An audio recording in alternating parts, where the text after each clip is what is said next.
Bonjour tout le monde, bienvenue à l'après-conseil. Mon nom est Martin Lavoie, je suis en compagnie de mon collègue conseiller municipal Benjamin Turcotte. Salut Benjamin! Allô Martin! Ça va bien? Oui, ça va super bien. On a eu des bonnes nouvelles dernièrement parce que l'avancement des travaux sur la 3e avenue, dossier que tu as chapeauté dans les derniers mois, Colin, on est rendu au jour J un petit peu plus tôt que prévu. Là. Martin, on ne voit jamais ça, pratiquement, des travaux qui finissent d'avance.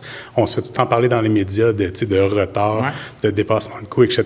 Nous, on finit plusieurs semaines à l'avance. C'est sûr que là, je mets un bémol sur notre joie parce que c'est le beau temps de cet été qui a eu des répercussions assez dures là, sur des communautés, entre autres dans le nord avec les feux de forêt. Ouais.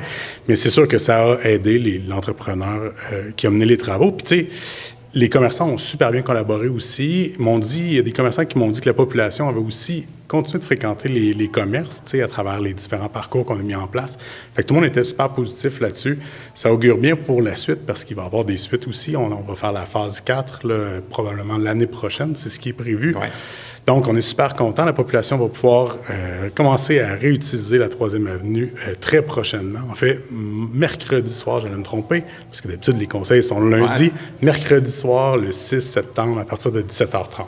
La Ville de Val-d'Or avait mis en place les avenues de la 3 et ce programme-là, je vais appeler ça comme ça, ou ce concept-là, semble avoir bien fonctionné et semble même avoir ramené des gens au centre-ville, voyant les efforts qui avaient été mis en place pour aider justement les commerçants qui l'ont pas facile, mais pas uniquement à cause des rénovations, à cause de l'achat en ligne, puis ça, c'est pas à faute de la Ville de Val-d'Or, mais tant mieux si la population a réagi ainsi. En effet, puis les avenues de la 3, c'est là pour rester. C'est une magnifique initiative là, qui est conjointe à différents partenaires liés au centre-ville. Puis le but, c'est ça, c'est d'apporter de plus en plus de gens vers le centre-ville. On connaît les enjeux, on les adresse, mais c'est notre façon positive à nous, parmi tout ce qu'on met en place, de ramener des gens. Puis c'est le secret, on le voit dans toutes les démarches qui sont faites partout. Ça prend du monde dans les cœurs de ville. Le centre-ville, c'est un joyau, c'est un trésor dans les municipalités. Il faut en prendre soin. On va réussir, bien entendu. Oui, puis aujourd'hui, on a pu marcher ce segment rénové-là. C'est de toute beauté, ça fait du bien, mais encore là, même s'il y avait de l'or au sol, faut que les gens revisitent un peu leurs habitudes qu'on a délaissées. Puis ça, c'est partout dans le monde, là, c'est pas unique à Val-d'Or. Donc, si les gens ont ce désir-là de se réapproprier le centre-ville, comme on le faisait dans notre jeune temps où on venait passer en scooter, on faisait la main, puis c'était un rendez-vous.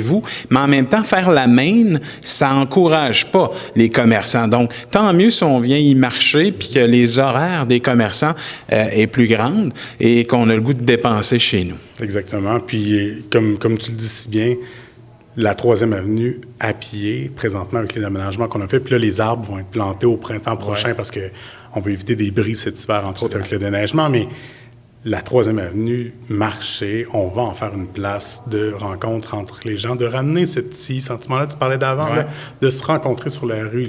On parle tout le temps des parvis d'église, mais c'est une façon pour nous de redonner un sentiment à la communauté. Puis bien entendu, plus de monde, on le voit dans les activités, la vente trottoir, l'Halloween, quand il y a des gens sur la 3e avenue, il n'y en a pas d'enjeu de sécurité du tout.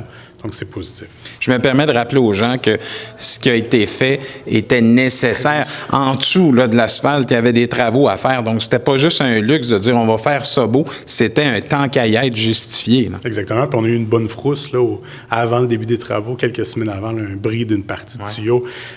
C'était des tuyaux qui sont là depuis la fondation de la ville, l'avènement de la 3e avenue. C'est pas du luxe du tout. Merci beaucoup, Benjamin, puis on se voit bientôt sur la 3. Sur la 3, Martin. Yes. Bye-bye tout le monde.